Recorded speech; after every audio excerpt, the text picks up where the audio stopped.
Good day, guys, and welcome back. Okay, my student just overexcited and sent me this question. And do take note, this is an adapted question of the PSLE Math 2024. All right. At first, Ali had a total of 97 small and big marbles. He gave away 4 small marbles and bought some big marbles. The number of big marbles increased by 50% because he bought, right? Obviously, the small decreased. Right now. In the end, he had a total of 114 marbles. Right? And part A, they want you to know that they ask you how many big marbles did Ali have in the end. And the next part is that did Ali have more small or big marbles at first? All right, at first, huh? And how many more? All right, cool. All right, not to worry, okay? We're going to solve this by algebra, all right? Okay, the simpler way, all right? So let S be the number, right, of small marbles. Okay, all right, and let B, capital B, be the number of big marbles. Okay, simple. Okay, but of course in exam you have to write everything. You cannot do this. Okay, right. Therefore, at first, all right, at first, what happened?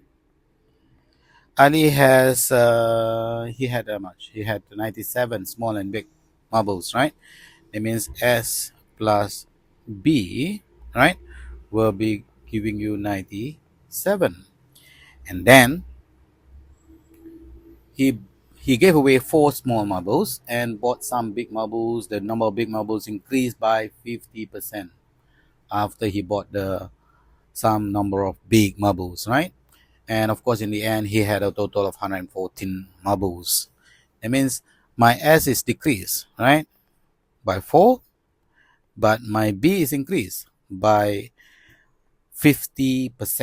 This is the percentage, knowledge of percentage. You see, if B is the number of big marbles, originally, obviously, it will be 100%. And if increased by 50%, that means the new number of marbles, the big marbles, will be 150%, right? So this will be the number of big marbles, right? That means 150%, okay, divide by 100%, multiplied by B, right? The percentage and percentage cancel off, 0 and 0 cancel off. 15 divided by 10, you get 1.5 B. This will be the new number of big marbles, right? So 1.5 B, and after that you get 114, right? After that you sum up, you get 114 according to the question, isn't it so? It's given there. Now, that means we have 2 equations, right? First equation and the second equation. And we have S and B. Well, and the second equation we have 2 unknown, correct? So might as well we use from number 1, right? My B will be equal to 97 minus S. Agreed? So I will substitute this 97 minus S into my this 1.5B there. That B will be 97 minus S. Right, you see, so what happened is S minus 4 plus 1.5B. You don't have to write B, I put 97 minus S. You see? So everything in S. So I can find S. You see? Equal to back to 114. Done deal. And this we can solve. We only have one unknown, right? We only have S to find out.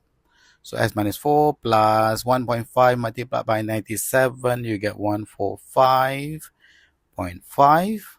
And 1.5 multiplied by S, remember this positive multiplied by negative give you negative 1.5S equal to 114.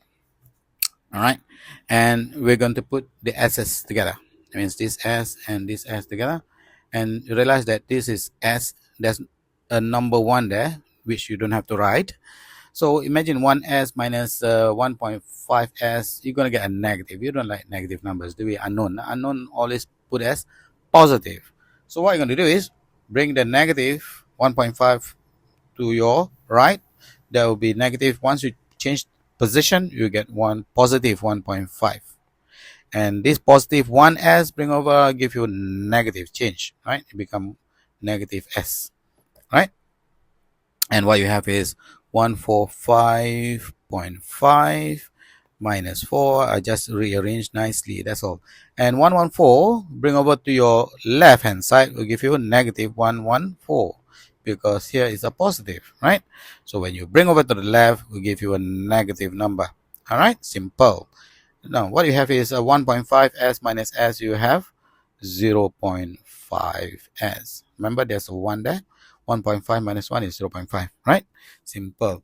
Now this one, you press your calculator, you get 27.5. Okay, to make life easier and more meaningful, we just put 0.5 s, because s is the one that we want to find, equal to 27.5. That means my s equal to, this is time, right? There's a multiplication here. So when you multiply, you bring over, become divide. That means 27.5 divided by 0.5. If let's say you don't understand, it's very easy. You know what? Well, you want to only have s, right? Only have s, so you divide both sides by 0.5. Okay, divide by both sides by 0.5. So 0.5 divided by 0.5, you get 1s. Correct? Yeah, you don't have to write the 1. We all understand it. Your teachers understood, and every mathematician throughout the world understand that. So you don't have to tell them. Okay, all right. So 27.5 divided by 0.5, you get 55. And then we know that our b is 97 minus s, correct or not? Yeah, so therefore my b will be equal to 97 minus s. S is what? 55. You minus 55, you will get 42. All right, and we forgotten what they want, right? Don't worry, we already have everything actually. All right, they want to know how many big marbles did Ali have in the end. Okay, in the end, remember, in the end we have this, right? Remember, in the end is 1.5 of your b, your original value of b, right? That means in the end, okay, in the end, in this part A, answer for part A, in the end, Ali will be 1.5 of b. B is what? 42, right? 1.5 times 42, you get what? 63 big marbles. All right, cool. Big marbles, big one, big one. In the end, huh? Because you know why? Part B, they want at the beginning, isn't it? Yeah, yeah. At first, correct? At first, yeah. Did Ali have more small or big marbles at first, and by how many more? Right? By how many more? Small or big marbles did Ali have more? Which one? Which one is more? You see, I told you, you already have everything. Small is 55, big is 42. Obviously, he has more small, isn't it? Yeah, more small marbles, more small. By how many? By the difference of 55 minus 42. 55 minus 42, you will get 13 more small marbles. Okay, that's all, folks. Easily done. Thank you very much. Take care. Bye bye. Enjoy your life. Okay.